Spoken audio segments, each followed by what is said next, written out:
It's late at night and you're having a pleasant dream. Maybe you're reliving one of your favorite memories. Or you're having that dream where you're a flying superhero again, saving the world from destruction. Perhaps you're a knight in shining armor fighting off a fire-breathing dragon. But not for the hand of a helpless maiden, because this is the 21st century, and maidens are more than capable of saving themselves. Suddenly though, your pleasant little dream escape starts to turn dark. You get a growing feeling of dread and foreboding. Your nice fantasy slowly turns into a nightmare. You wake up with a gasp, happy to flee from the dark dream, but realize you've woken into a real-life horror. You can't move, you can barely breathe, and no matter how hard you try, your limbs refuse to respond to your commands. You lie in bed, panting for breath, completely paralyzed, and there in the darkness of your room, you swear that you can see a vague figure. It seems to be watching you, smiling even. And then in a flash, it's gone and you can move your body again. You tear out of bed and throw the lights on, but you're all alone in your room without another person in sight.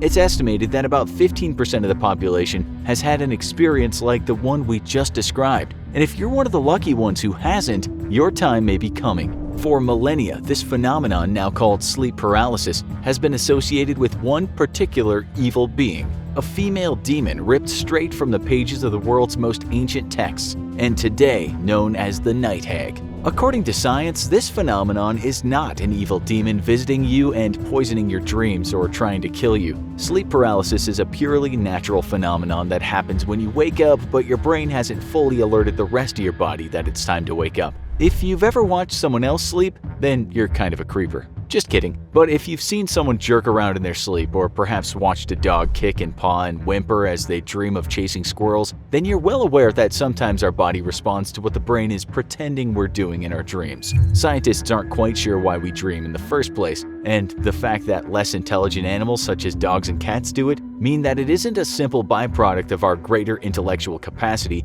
and ability to imagine. Some believe that dreaming is the brain's safe way of working through troubling memories, or to give itself a break from the stresses of real life. Others believe that dreaming is the way that the brain processes information and helps it to learn from mistakes or develop new strategies to past problems. Others yet believe that dreams are largely meaningless or are a random mixture of memories and imagination with no discernible purpose, just something the brain does while in standby mode. What we do know, though, is that in order to protect you while dreaming, the brain automatically paralyzes your body. That's so when you're thrashing around in your dreams fighting off a grizzly bear with your bare fists, you don't start throwing haymakers in the real world and maybe break your hand on the wall. Have a particularly vivid dream of running a marathon, and your body might start running in real life, straight off a cliff or into a predator. Some people believe that the act of sleepwalking is actually the brain failing to fully do its job properly and shut the body down. It's clear that this sleep paralysis is pretty important for our safety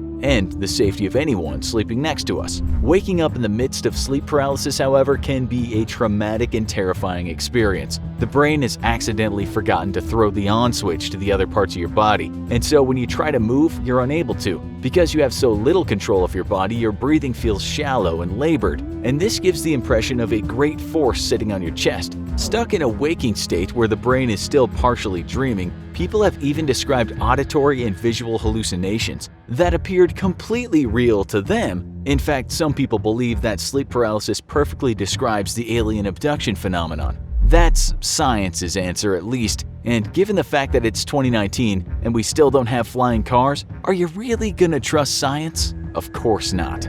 Before the sleep paralysis theory, this phenomenon was directly attributed to the legendary Night Hag, a demonic being who would visit men and women and sit on their chests, infecting them with terrible dreams and draining their life force. What's startling is that the Night Hag is present in every single culture on Earth, and the various qualities attributed to her are shockingly similar. She's often described as a female figure, some claiming that she's a demon and others that she's a ghost, and she pins her victims down and steals their breath. The Night Hag seems to have existed for as long as humanity has been around, and she's mentioned in the world's most ancient texts. She's generally believed to be Lilith, the original wife to Adam, who did not wish to be his second and left the Garden of Eden. Others believe that Lilith was never human in the first place and was in fact a demoness who preys on men and women alike. Whatever her real origin, she appears in the Bible, the Epic of Gilgamesh, and even the Dead Sea Scrolls. She's also featured prominently in the mystical Jewish tradition of Kabbalah, and men all across the ancient world were warned to be wary of her presence. Not just men though, as the vengeful Lilith would often seek out pregnant women and newborn children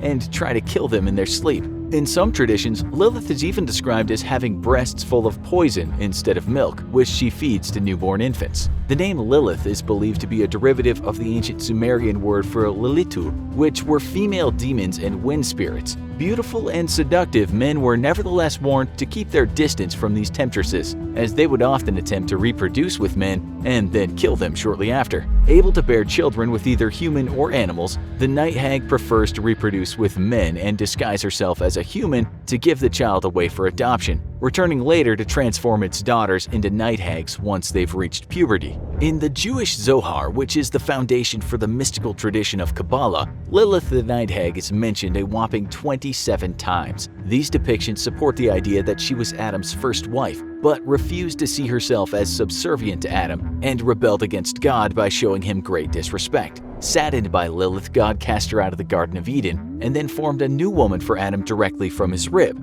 as Lilith had been made from the same dust as Adam had originally. Given the traditional view of these ancient cultures which held women in very low regard, it's no surprise that Lilith's refusal to be subservient forever to a man was seen as evil. Christianity doesn't believe Lilith was the first wife of Adam though, and certainly doesn't believe that she was thrown out of Eden for refusing to be subservient to Adam. In fact, in the New Testament, Jesus regularly treated women as equals in ways that modern audiences don't realize would have been shocking and even alarming for the contemporaries of the authors who penned the books of the Bible. This indication of equality from the Son of God indicates that the Bible's Lilith couldn't possibly have been the first wife of Adam, and the creation of a God who clearly didn't see a difference between man and woman. Thus, the brief mention of Lilith in the Old Testament is likely a reference to Lilith being a demon, and though she was not well described in the text, she would not have needed to be, as every ancient reader of the Old Testament would have immediately recognized the Lilith figure.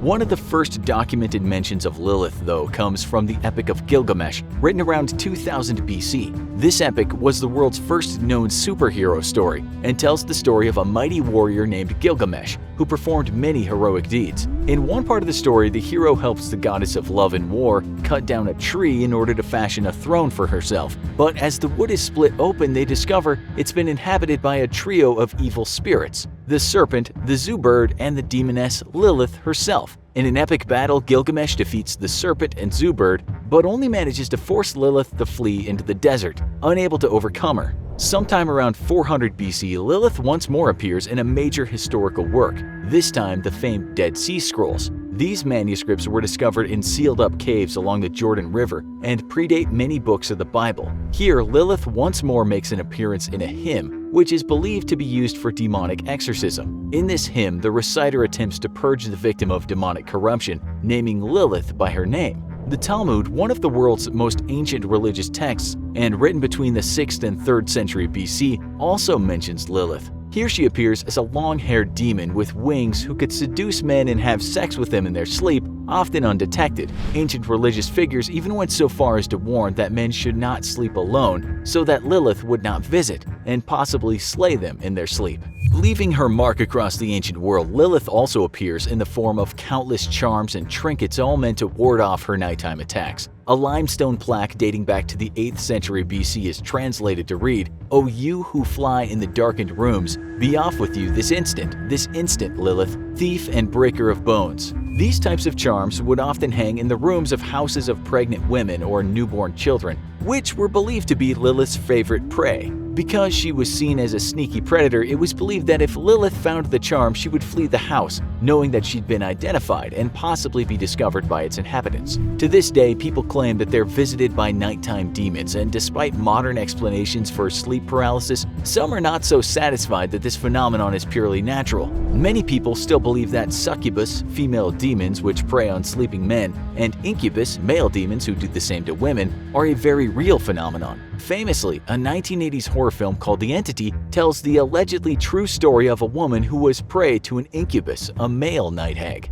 Doris Bither was a single mother living in Culver City, California in 1978. She moved into a house but was warned by a Mexican neighbor that the house was evil and she should stay away from it. Plagued by personal problems, Doris experimented with a Ouija board and often used drugs and alcohol while trying to communicate with spirits.